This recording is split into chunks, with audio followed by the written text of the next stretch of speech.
નમસ્તે વિદ્યાર્થી મિત્રો, ન્યૂવિઝન યુટ્યુબમાં આપનું હાર્દિક સ્વાગત છે. આપણે ધોરણ 8 વિષય વિજ્ઞાન પ્રકરણ 7 વનસ્પતિઓ અને પ્રાણીઓનું સંરક્ષણ વિશે અભ્યાસ કરી રહ્યા છીએ. આપણે જોવાનું છે વનસ્પતિ સૃષ્ટિ અને પ્રાણી સૃષ્ટિ, ફ્લોરા એન્ડ ફાઉના. બાળકોએ ભ્રમણ કરતી વખતે જીવાવરણ આરક્ષિત વિસ્તારની લીલોતરીની પ્રશંસા કરી. તેઓ ઊંચા ઊંચા સાગરના વૃક્ષો તેમજ છે વન્ય પ્રાણીઓને જોઈને ખુશ થયા. પહેલીએ અચાનક એક સસલું જોયું અને તેને છે એ પકડવાનો પ્રયાસ કર્યો. તે તેની પાછળ દોડી. પ્રોફેસર અહેમદે તેને અટકાવી અને સમજાવી કે પ્રાણીઓને પોતાના નિવાસસ્થાનમાં ખુશ રહે છે. આપણે તેને છે પરેશાન કરવા જોઈએ નહીં. માધવજીએ સમજાવ્યું કે કેટલાક પ્રાણીઓ તેમજ વનસ્પતિઓ કોઈ વિશિષ્ટ વિસ્તારમાં જોવા મળે છે. આ વિશિષ્ટ વિસ્તારમાં જોવા મળતા વનસ્પતિઓને તે વિસ્તારની વન સૃષ્ટિ એટલે કે ફ્લોરા એન્ડ પ્રાણીઓ અને પ્રાણી સૃષ્ટિ એટલે કે ફાઉના કહેવાય છે. સાલ, સાગ, આંબો, જાંબુ, હંસરાજ, અર્જુન વગેરે વનસ્પતિ સૃષ્ટિ છે. તથા ચિકારા, નીલગાય, બાકિંગ ડિયર એટલે કે ભસ્તુ હરણ, ચિતલ, દીપડો, જંગલી કૂતરો, વરુ વગેરે છે એ પંચમઢી આરક્ષિત વિસ્તારની પ્રાણી સૃષ્ટિ છે. હવે પ્રવૃત્તિ 7.5. તમારા આસપાસના વિસ્તારમાં આપેલ વનસ્પતિ સૃષ્ટિ અને પ્રાણી સૃષ્ટિ ઓળખવાનો પ્રયાસ કરો તથા તેની છે એ યાદી બનાવો. સ્થાનિક જાતિઓ. બાળકો ઝડપથી શાંતિપૂર્વક ગાઢ જંગલમાં પ્રવેશ્યા. બાળકોએ વિશાળ ખિસકોલીને જોઈને આશ્ચર્યચકિત થઈ ગયા. એ આ ખિસકોલીની પૂંછડી મોટી પીછાકાર છે. તેના વિશે જાણવા ખૂબ છે ઉત્કૃષ્ટતા. માધવજીએ જણાવ્યું કે તેને છે એ વિશાળ ખિસકોલી કહે છે. તે આ વિસ્તારની સ્થાનિક જાતિ છે. વનસ્પતિઓને પ્રાણીઓની જેવી જાતિઓ કે કોઈ એક જ ક્ષેત્રમાં છે વિશિષ્ટ રૂપે જોવા મળે છે તેને સ્થાનિક જાતિ કહે છે. તે કોઈ અન્ય વિસ્તારમાં પ્રાકૃતિક રૂપે જોવા મળતી નથી. કોઈ વિશિષ્ટ પ્રકારની વનસ્પતિઓ તેમજ પ્રાણીઓ કોઈ વિસ્તાર, રાજ્ય તથા દેશની છે એ સ્થાનિક જાતિ હોઈ શકે. માધવજીએ પંચમઢી જેવા વર્ણન આરક્ષિત ક્ષેત્રમાં આવેલ સાલ અને જંગલી આંબાના ઝાડને બતાવીને સ્થાનિક વનસ્પતિના ઉદાહરણ આપ્યા. બાયસન જંગલી બળદ. ભારતીય વિશાળ ખિસકોલી અને ઉડતી ખિસકોલી આ વિસ્તારમાં સ્થાનિક પ્રાણીઓ છે. મેં સાંભળ્યું છે કે કેટલીક સ્થાનિક જાતિઓ લુપ્ત થઈ શકે છે. શું તે સાચું છે? પ્રોફેસર અહેમદ જણાવ્યું કે તેમના નિવાસ એટલે કે રહેઠાણોનો નાશ થવાથી અને વસ્તી વધારાથી અને ત્યાં નવી જાતિઓને લાવવાથી સ્થાનિક જાતિ કુદરતી નિવાસ અને તેમનું અસ્તિત્વને પણ જોખમ થઈ શકે છે. જાતિ એટલે કે સ્પીસીસ અને સજીવો વસ્તીનો છે એવો સમૂહ કે જ્યાં બીજા સાથે આંતરપ્રજનન કરવા માટે સક્ષમ હોય. તેનો અર્થ એ છે કે એક જાતિના સભ્યો અન્ય જાતિના સિવાય માત્ર પોતાના જાતિના સભ્યો સાથે જ પ્રજનન સંતતિનો નિર્માણ કરી શકે. એક જ જાતિના સભ્યો સામાન્ય લક્ષણો ધરાવે છે. તો તેના માટે છે એ પ્રવૃત્તિ 7.6. તમે જે વિસ્તારમાં વસવાટ કરો છો તે વિસ્તારની સ્થાનિક વનસ્પતિઓ અને પ્રાણીઓની જાણકારી મેળવો. વન્ય પ્રાણી અભયારણ્ય, વાઇલ્ડ લાઈફ સેન્ચ્યુરી. તરત જ પહેલીએ એક બોર્ડ પર જોયું જેની ઉપર પંચમઢી વન્ય પ્રાણી અભયારણ્ય લખ્યું હતું. પ્રોફેસર અહેમદે જણાવ્યું કે આ આરક્ષિત જંગલોની જેમ કેટલાક એવા વિસ્તારો છે જ્યાં વન્ય પ્રાણીઓ સુરક્ષિત રહી શકે. તેને વન્ય પ્રાણી અભયારણ્ય કહે છે. માધવજીએ આગળ જણાવે છે કે અભયારણ્ય એ જગ્યા છે જે પ્રાણીઓનો શિકાર કરવો અથવા તેને પકડવા એટલે કે કેદ કરવા માટે સંપૂર્ણ છે એ પ્રતિબંધ હોય. કેટલાક મહત્વપૂર્ણ સંકટમાં મુકાયેલ જંગલી પ્રાણીઓ જેવા કે કાળું હરણ, શ્વેત આંખોવાળું હરણ, હાથી, સોનેરી બિલાડી, ગુલાબી શીર્ષવાળું બતક, ઘડિયાળ, કાદવમાં રહેતો મગર, અજગર, ગેંડા વગેરે છે એ આપણા વન્ય પ્રાણી અભયારણ્યમાં સુરક્ષિત છે. ભારતીય અભયારણ્યમાં આગળ વિસ્તારો મોટા સપાટ જંગલો, પહાડી જંગલો તથા મોટી નદીઓના મુખ ત્રિકોણ પ્રદેશની જાળીવાળી જમીન અથવા ઝાડીઓ છે. એ અફસોસની વાત એ છે કે સંરક્ષિત જંગલો પણ વન્ય પ્રાણીઓ માટે સુરક્ષિત નથી, કારણ કે તેની આસપાસ ક્ષેત્રમાં રહેવાવાળા લોકો તેનો અતિશય ઉપયોગ કરીને નષ્ટ કરી દે છે. બાળકોને તેમની પ્રાણી સંગ્રહાલયની મુલાકાત યાદ કરવામાં આવે છે. તેઓ યાદ કરે છે કે પ્રાણી સંગ્રહાલયમાં પણ એવું સ્થાન છે કે જ્યાં પ્રાણીઓ રક્ષણ મળે છે. પ્રાણી સંગ્રહાલય એટલે કે ઉદ્યાન અને અભયારણ્યમાં શું તફાવત છે? તો તેના માટે છે એ પ્રવૃત્તિ છે એ 7.7 એ કરી. નજીકના પ્રાણી સંગ્રહાલયની મુલાકાત કરો. ત્યાંના પ્રાણીઓને કઈ પરિસ્થિતિમાં છે એ રાખવામાં આવ્યા છે તેનું છે એ અવલોકન કરો. એ પ્રાણીઓના જીવન માટે યોગ્ય છે?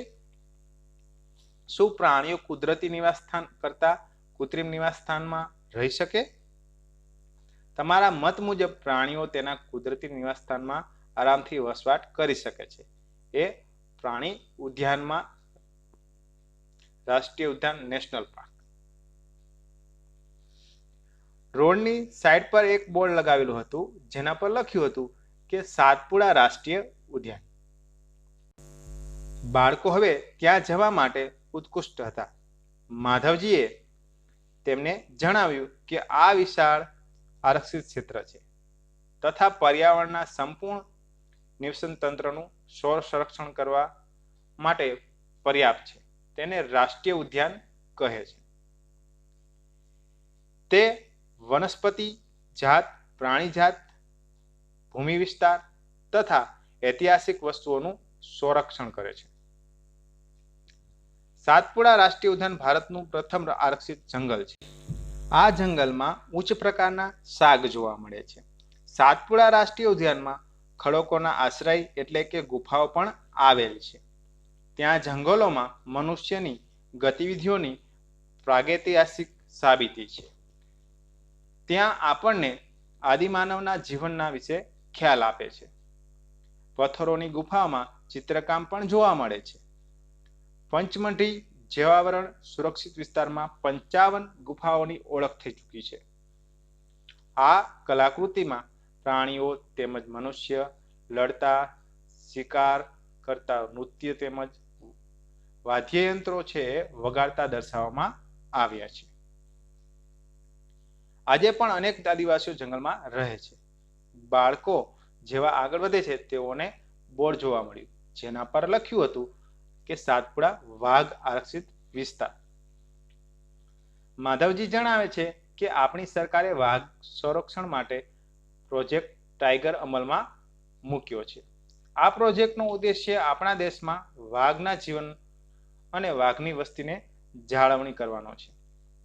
શું આ જંગલમાં હજુ પણ વાઘ જોવા મળે છે? મને આશા છે કે હું વાઘ જોઈ શકીશ. વાઘ એ એવી જાતિઓમાંથી એક છે કે જે ધીરે ધીરે જંગલોમાંથી નાશ પામી રહી છે, પરંતુ સાતપુડા આરક્ષિત ક્ષેત્રમાં વાઘોની સંખ્યામાં વધારો થયો છે, એટલે કે તે સંરક્ષણનું આગવું ઉદાહરણ છે. કોઈક સમયે સિંહ, હાથી, જંગલી ભેંસ તથા સાબર પણ સાતપુડા રાષ્ટ્રીય ઉદ્યાનમાં જોવા મળતા હતા. એવા પ્રાણીઓ કે જેની સંખ્યા એક નિર્ધારિત સીમાથી ઓછી થઈ જાય છે અને તે લુપ્ત થઈ શકે છે, એવા પ્રાણીઓ નાશ પ્રાપ્ય જાતિ કહે છે. બુજોએ ડાયનોસરના વિષયમાં સાથ દેખાડ્યો કે લાખો લુપ્ત થઈ ગયા કેટલાક સજીવો કુદરતી નિવાસ ખલેલ ઊભી થવાથી તેના અસ્તિત્વ માટે ખતરો ઊભો થાય છે. શું માત્ર મોટા પ્રાણીઓને જ લુપ્ત થવાનો ખતરો છે? માધવજીએ પહેરીને જણાવ્યું, નાના પ્રાણીઓને મોટા પ્રાણીઓ કરતા લુપ્ત થવાનો ભય ઘણો વધારે હોય છે. ક્યારેક આપણે સાપ, દેડકા, ગરોળી, ચામાચીડિયા અને ઘુવડને નિર્દયતાથી મારી નાખીએ છીએ અને નિવસન તંત્ર તેમનો મહત્વ વિશે વિચારતા પણ નથી. તેઓને મારીને આપણે આપણી જાતને નુકસાન પહોંચાડીએ છીએ. ભલે તે કદમાં નાના હોય, પરંતુ નિવસન તંત્રમાં તેઓનો યોગદાનને નજરઅંદાજ ન કરી શકાય. તે આહાર ઝાડ અને આહાર શૃંખલાનો ભાગ છે, જેના વિશે તમે ધોરણ 7માં અભ્યાસ કરી ચૂક્યા છો.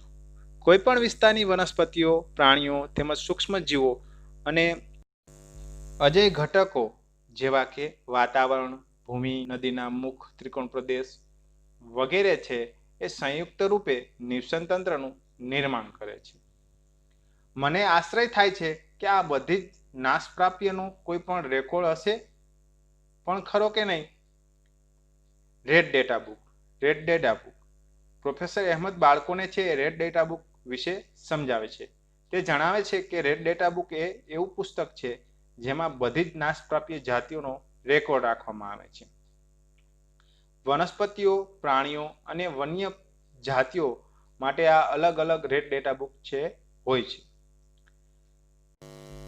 રેડ ડેટા બુક વિશે વધારે તમારે જો જાણકારી પ્રાપ્ત કરવી હોય તો કોમ્પ્યુટર પર તમે નીચેની આપેલી વેબસાઇટ પર સર્ચ કરાવશો એટલે તમને છે એના દ્વારા છે એ વધારાની બધી જ માહિતી છે એ તમે મેળવી શકશો અને તેના વિશે છે એ વધારેમાં વધારે છે એ જાણકારી પ્રાપ્ત કરી શકશો. હવે છે એ વાત કરવાની છે આપણે સ્થળાંતર,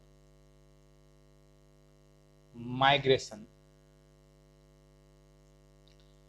માધવજીના માર્ગદર્શન હેઠળ ભ્રમણ કરતું જૂથ ગાઢ જંગલમાં પ્રવેશ્યું. તેઓ સરોવર નજીક થોડા સમય માટે આરામ કરવા બેઠા. પહેલીએ નદીની નજીક કેટલાક પક્ષીઓ જોયા. માધવજી જણાવે છે કે તે સ્થળાંતર કરનારા પક્ષીઓ છે. તે પક્ષીઓ દુનિયાના અન્ય વિસ્તારમાંથી ઉડીને અહીં આવ્યા છે. વાતાવરણીય બદલાવને કારણે સ્થળાંતર કરનારા પક્ષીઓ એટલે કે પ્રવાસી પક્ષીઓ પ્રત્યેક વર્ષે દૂર દૂરના વિસ્તારમાંથી એક ચોક્કસ સમયે ઉડીને આવે છે. તે અહીં ઈંડા મૂકવા માટે આવે છે. કારણ કે અતિશય ઠંડી હોવાના લીધે તેમના મૂળ નિવાસ સ્થાન તે સમયે રહેવા માટે યોગ્ય હોતા નથી. એવા પક્ષીઓ જે ઉડીને દૂર અંતર લાંબી યાત્રા કરે છે તેને છે એ સ્થળાંતરિત પક્ષીઓ અથવા છે એ પ્રવાસી પક્ષીઓ કહે છે. જેમ કે પહેલીએ તેના વિશે ધોરણ 7માં છે એ પણ અભ્યાસ કરેલો છે. કાગળનું રિસાયકલિંગ ઓફ પેપર. પ્રોફેસર અહેમદે બાળકોનું ધ્યાન વનનાબૂદી એક અન્ય કારણ તરફ દોર્યું. તે તેઓને જણાવે છે કે 1 ટન કાગળ પ્રાપ્ત કરવા માટે પૂર્ણ વિકસિત 17 વૃક્ષોની છે કાપવામાં આવે છે. આથી આપણે કાગળની બચત કરવી જોઈએ. પ્રોફેસર અહેમદ એ બતાવે છે કે ઉપયોગ માટે કાગળને 5 થી 7 વખત છે એ રિસાયકલિંગ કરી શકાય છે. જો કોઈ વિદ્યાર્થી દિવસમાં માત્ર એક જ કાગળની બચત કરે તો આપણે 1 વર્ષમાં અનેક વૃક્ષોને બચાવી શકીએ. આપણે કાગળનો છે બચાવ કરવો જોઈએ. તેનો પુનઃ ઉપયોગ તેમજ રિસાયકલિંગ કરવું જોઈએ. તેની મદદથી આપણે માત્ર વૃક્ષોને બચાવીશું એવું નથી, પરંતુ કાગળના ઉત્પાદનના ઉપયોગમાં લેવાતા પાણી તેમજ ઉર્જાની પણ છે બચત કરીશું. તેની સાથે સાથે કાગળના ઉત્પાદનમાં ઉપયોગમાં લેવાતા હાનિકારક રસાયણો પણ ઘટાડો થશે. જો આપણી પાસે લાકડું હોત જ નહીં તો શું થાત? શું લાકડાનો અન્ય વિકલ્પ ઉપલબ્ધ છે? હું જાણું છું કે કાગળ એ મહત્વપૂર્ણ ઉત્પાદન છે. આપણે છે એ જંગલોમાંથી પ્રાપ્ત થાય છે. મને આશ્ચર્ય થાય છે કે કાગળનો પણ કોઈ વિકલ્પ ઉપલબ્ધ હશે ખરો? શું વન નાબૂદીનું કોઈ કાયમી નિવારણ છે? પુનઃ વનીકરણ. રિફોરેસ્ટેશન. પ્રોફેસર અહેમદનો સુઝાવ એ છે કે વન નાબૂદીનો જવાબ પુનઃ વનીકરણ છે. પુનઃ વનીકરણનો ઉદ્દેશ્ય કાપવામાં આવેલા વૃક્ષોની ઘટ પૂરી કરવા, નવા વૃક્ષોની રોપણી કરવાનો છે. રોપવામાં આવતા વૃક્ષ સામાન્યતઃ એ જ જાતિના હોય છે જે તે જંગલમાં જોવા મળે છે. આપણે છે એ ઓછામાં ઓછા એટલા તો વૃક્ષો ઉછેરવા જ જોઈએ જેટલા આપણે કાપીએ છીએ. કુદરતી રીતે પણ પુનઃ વનીકરણ થઈ શકે છે જો આપણે તે વિસ્તારને ખલેલ પહોંચાડ્યા વિના રહેવા દઈએ તો. તે સ્વયં છે એ પુનઃ છે એ પ્રસ્થાપિત થઈ શકે છે. કુદરતી વનીકરણમાં માનવીની કોઈ ભૂમિકા નથી. આપણે આપણા જંગલોને અત્યાર સુધી ઘણું નુકસાન કરી ચૂક્યા છીએ. જો આપણે આવનારી પેઢી માટે હરિયાળી સંપત્તિ બનાવી રાખવી હશે તો વધારેમાં વધારે વૃક્ષારોપણ એકમાત્ર વિકલ્પ છે. પ્રોફેસર અહેમદ તેઓને બતાવ્યું કે ભારતમાં વન સંરક્ષણ અધિનિયમ છે. આ અધિનિયમનો હેતુ પ્રાકૃતિક વનોની જાળવણી અને સંરક્ષણ કરવાનો છે. સાથે સાથે એવો ઉપાય કરવાનો પણ છે જેનાથી છે એ જંગલોમાં અને તેના નજીકના એટલે કે આસપાસ રહેવાવાળા લોકોની આધારભૂત જરૂરિયાતોની પૂર્તતા થાય. થોડાક સમય આરામ કર્યા પછી માધવજીએ બાળકોને પાછા ફરવાનું કહ્યું, કારણ કે સૂર્યાસ્ત પછી જંગલમાં રહેવું એ યોગ્ય નથી. પાછા આવ્યા પછી પ્રોફેસર અહેમદે તેમજ છે બાળકોએ ઉલ્લાસપૂર્વક અનુભવ બદલ માધવજીનો છે આભાર માન્યો. આ પ્રકરણમાં આપણે શું શીખ્યા? વન્ય પ્રાણી અભયારણ્ય, રાષ્ટ્રીય ઉદ્યાન તેમજ જૈવાવરણ આરક્ષિત વિસ્તાર આ એવા નામ છે કે જે વન તેમજ પ્રાણીઓના સંરક્ષણ તેમજ જાળવણી માટે બનેલા છે. જૈવ વિવિધતાનો અર્થ એ છે કે કોઈ પણ વિશિષ્ટ ક્ષેત્રમાં જોવા મળતા સજીવોની વિવિધ જાતિ. કોઈ પણ વિસ્તારની બધી જ વનસ્પતિઓ તેમજ પ્રાણીઓ તે વિસ્તારની વનસૃષ્ટિ અને પ્રાણી સૃષ્ટિથી ઓળખાય છે. સ્થાનિક જાતિ કોઈ વિશિષ્ટ વિસ્તારમાં જોવા મળે છે. નાશપ્રાપ્ય એ જાતિઓ છે કે જેના લુપ્ત થવાની સંભાવના રહેલી છે. રેડ ડેટા બુક નાશપ્રાપ્ય જાતિનો રેકોર્ડ રાખે છે. સ્થળાંતરણ એ સ્થિતિ છે કે જેમાં કોઈ જાતિનું પોતાના નિવાસસ્થાનથી બીજા નિવાસસ્થાને દરેક વર્ષે ચોક્કસ સમયે વિશેષ રૂપે પ્રજનન માટે સ્થળાંતરણ કરવું. આપણે વૃક્ષો, ઉર્જા અને પાણીની બચત કરવા માટે કાગળની બચત અને તેનો પુનઃ ઉપયોગ અને તેનું છે રિસાયકલન કરવું જોઈએ. પુનઃવનીકરણ એટલે નાશ પામેલા જંગલોની પુનઃસ્થાપના માટે નવા વૃક્ષોની રોપણી કરી. આ પ્રકરણ અહીંયા પૂર્ણ થાય છે. અસ્તુ.